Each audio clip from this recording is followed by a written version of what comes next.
Experience senior living inside Chennai from Elements starting at rupees 85 lakhs. Call 9790399039. பாரதத்தை பாரதம் என்றுதான் குறிப்பிட வேண்டும் என்று RSS தலைவர் மோகன் பகவத் தெரிவித்துள்ளார். கேரளாவின் கொச்சியில் நடைபெற்ற தேசிய கல்வி தொடர்பான மாநாட்டில் பேசிய மோகன் பகவத், ஒருவர் எந்த இடத்திலும் தனியாக வாழ உதவுவதாக கல்வி இருக்க வேண்டும், மற்றவர்களுக்காக வாழ்வதையும் தியாகம் செய்வதையுமே தேசிய கல்வி கற்பிக்கிறது.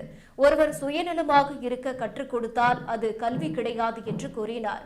பாரதம் என்பது பெயர் சொல், அதனை மொழிபெயர்க்க கூடாது. பாரதம் என்றால் இந்தியா என்பது உண்மைதான். ஆனால் எழுதும் போதும் வாசிக்கும் போதும் பாரதம் என்பதை பாரதமாக இருக்க வேண்டும். பாரதம் என்ற அடையாளம் மதிக்கப்படுகிறது. நீங்கள் உங்கள் அடையாளத்தை இழந்தால் உங்களிடம் வேறு எந்த தகுதி இருந்தாலும் உலகில் எங்கும் மதிக்கப்பட மாட்டீர்கள், பாதுகாப்பாக இருக்க மாட்டீர்கள் என்று மோகன் பகவத் தெரிவித்துள்ளார். வளர்ந்த பாரதம் விஸ்வகுரு பாரதம் போருக்கு காரணமாக இருக்காது என கூறிய மோகன் பகவத், யாருடைய நாட்டையும் இந்தியா ஆக்கிரமித்து அழிக்கவில்லை என்றும் யாருடைய ராஜ்யத்தையும் அபகரிக்கவும் இல்லை என்றும் தெரிவித்துள்ளார்.